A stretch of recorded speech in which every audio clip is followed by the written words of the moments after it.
Thank you very much, and thank you, Madam Ambassador and the Republic of Korea for co-organizing this event together with the Graduate Institute. Thank you very much for inviting us. It's a pleasure to be here with you and share the experiences of a kind of a different world, and I'm glad to do that in the next couple of minutes. Many of the issues that were discussed already now are of relevance, if not exemplified by the ABS system that we're going to look at now. It is the multilateral system of access and benefit sharing of the International Treaty on Plant Genetic Resources for Food and Agriculture. We are based at the Food and Agriculture Organization of the United Nations with headquarters in Rome, Italy. My name is Tobias Kiene, and I give this presentation on behalf of the Secretariat of the International Treaty. Now, let me start.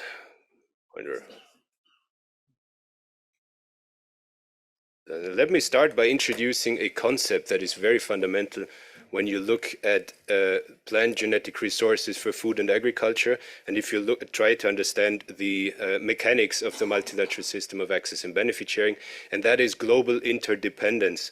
You see on screen the results of a long research that we did, or that was done, commissioned by us.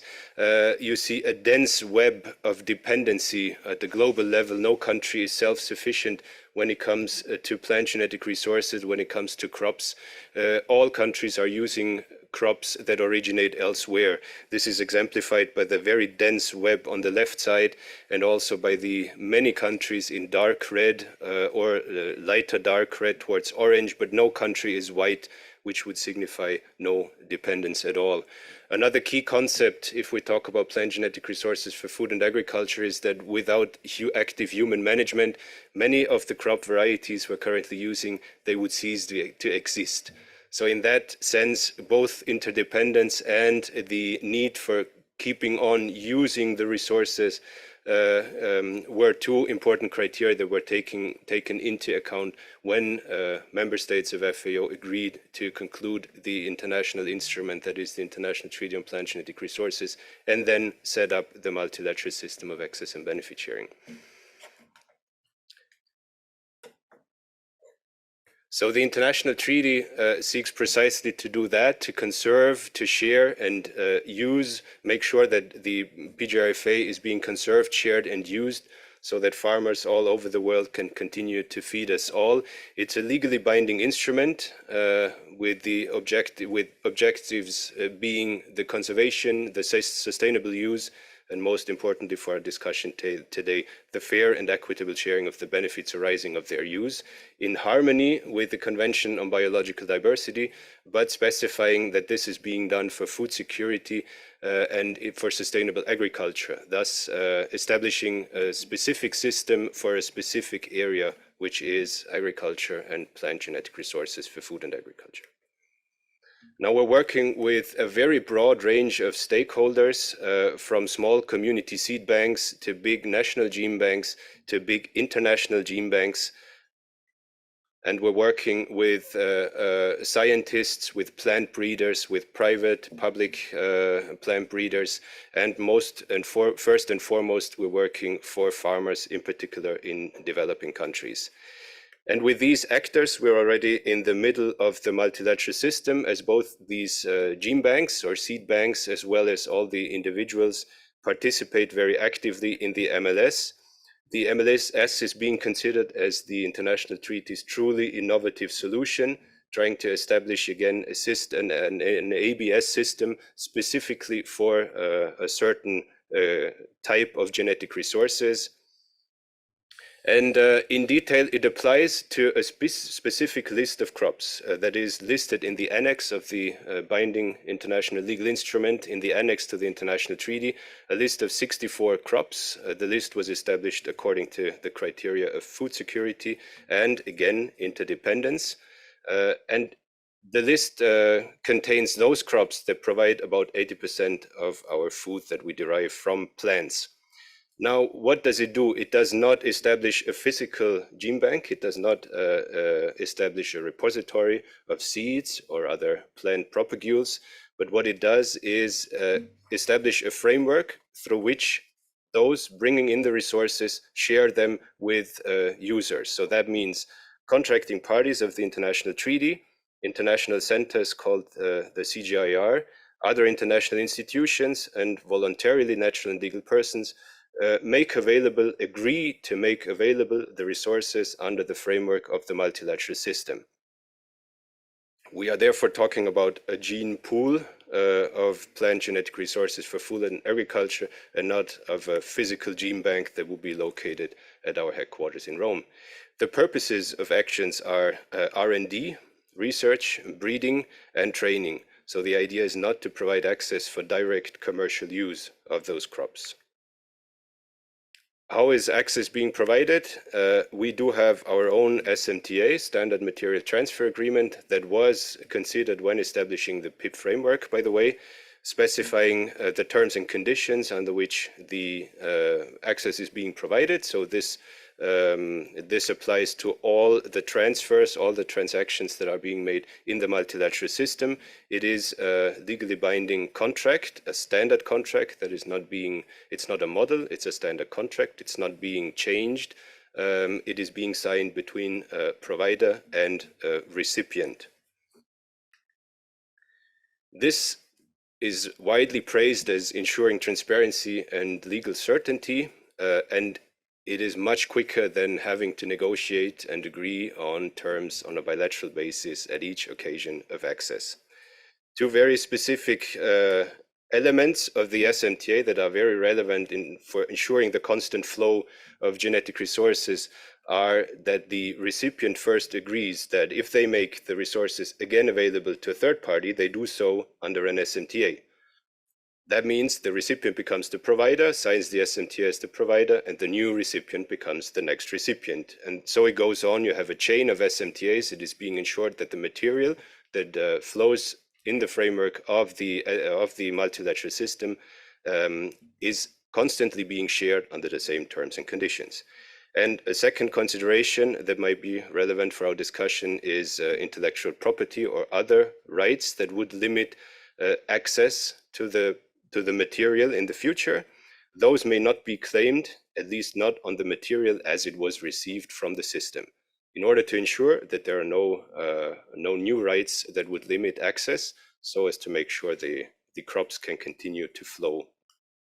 To make things very easy and simplified, we have the global gene pool of 64 crops with the different providers, different actors bringing in their resources.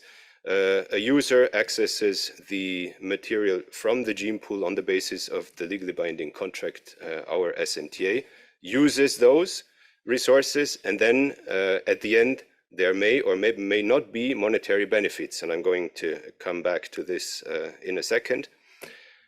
Our system is being used very widely. It's a very active system.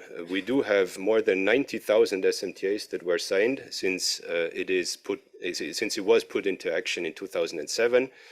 More than 2.6 million accessions were notified as being available from both contracting parties and the CGIAR centers. We do have more than 6.4 million transfers that were reported through our data store. So we are getting this information from the providers. They inform us about each SMTA that is being signed in regular intervals. And those data are also being used to measure progress towards achieving the Sustainable Development Goals, in particular target 2.5 and 15.6. So we're talking about fight against hunger and life on Earth. The material that is being distributed is not equally distributed, if you will. We do have mostly wheat, rice, and maize, in case you're interested, accounting for around 3/4 of the material that's being shared, then barley, other legumes, and then you have all kinds of crops. You see the 15% a broad range of crops that are being shared through the multilateral system. Benefits. If we come to benefits, it's very important to realize that the treaty itself always is trying to ask for multilateral cooperation and collaboration. Access is being provided on a multilateral basis, and so benefits are also shared on a multilateral basis. all contracting parties, by ratifying the treaty, agree to provide non-monetary benefits in particular, but also monetary benefits. So this is something that is enshrined in the treaty itself. Ultimately, the benefits should flow to farmers in all countries of the world, but in particular to those located in developing countries and countries with economies in transition. Now, the treaty specifies several benefit-sharing measures. We do have 3 non-monetary benefit-sharing measures relating to information exchange, to technology transfer, and capacity development. I guess these are 3 well-known categories. You also find them in the Nagoya Protocol. The treaty then lists a couple of, you could call them suggestions, examples of what measures could be taken in order to share those non-monetary benefits, and all contracting parties commit to do that. It's multilateral, it's not based necessarily on the exchange of a specific germplasm sample in the multilateral system. It's also important to realize that in our context, the benefits are usually not shared in isolation. So you would not pick and choose one element listed under the heading of technology transfer, but you would share. Let me give you an example. In a recent benefit sharing project, benefit sharing fund project, an advanced breeding line of rice was being shared with researchers in a developing country. Now that means this was financed through the BSF, talking about monetary benefit sharing. It is a genetic resource, so we're talking about facilitated access to a resource. It contains advanced technology, so technology transfer, and it also contains information. So you're actually sharing many elements, many measures that would fall under several categories of those benefits listed in the international treaty. A remark: facilitated access is explicitly being considered as a benefit in itself in the international treaty, again relating to the general idea of setting up both the MLS and the treaty itself. So facilitated access is generally being considered as a major benefit that is being achieved through the international treaty. And then what might also very much interest you, the monetary benefit sharing side. The idea is to share monetary benefits upon commercialization. So the access is being provided, the recipient uses the material, R&D is being undertaken, and in case there is a commercialized product that is being put on the open market, a share of the income achieved is being shared with the benefit sharing fund of the international treaty. This is the general setup. The benefit sharing fund then is also again managed multilaterally by contracting parties through the governing body and finances different projects to help achieve the goals of the international treaty.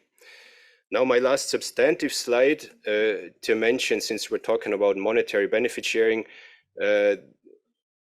the user-based payments that were received to the benefit sharing fund in the few years of operation of the multilateral system were considered by many contracting parties as being not at the level originally envisaged. So this was one of the reasons why a policy process was set up in order to seek enhance the multilateral system by looking at different elements of the MLS that could be improved. Monetary benefit sharing being one of them. And the idea that's floating currently is to establish a subscription system, so as to make payments, to make the time lag between access and commercialization potential payment shorter. So you would pay a subscription fee that is being considered as a benefit sharing payment, and this would then be paid on a yearly basis for a specified number of years. This is under negotiation. It's a policy process. It's a very complex process. This is just to summarize and point at the idea that's currently floating. Two more areas. One is do some fixes in the SMTA to make it work even better, make it more user-friendly, address some concerns of users that were raised, and then possibly enlarge the gene pool. As I said, we're talking about 64 crops. The list is limited, very limited, if you consider how many crops are being used. So one idea is to expand the so-called annex, in essence, the list of crops.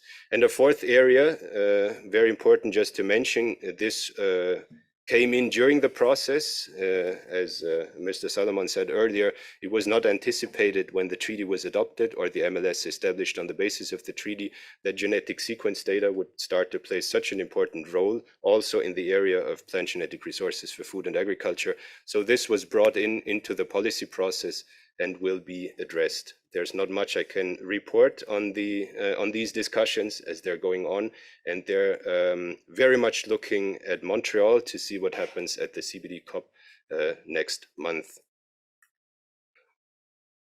Let me encourage you to look at our website. There's a plethora of further information you can find there. It's at the FAO.org website /Plant Treaty, and then we have a dedicated website recently revamped and enhanced on the multilateral system of access and benefit sharing. You'll find there also an educational module on the MLS, which is a book that's specifically targeting newcomers to the multilateral system with a lot of graphics and a lot of links for further reading. And with this encouragement, I'd like to thank you very warmly for your attention. Look forward to the discussion.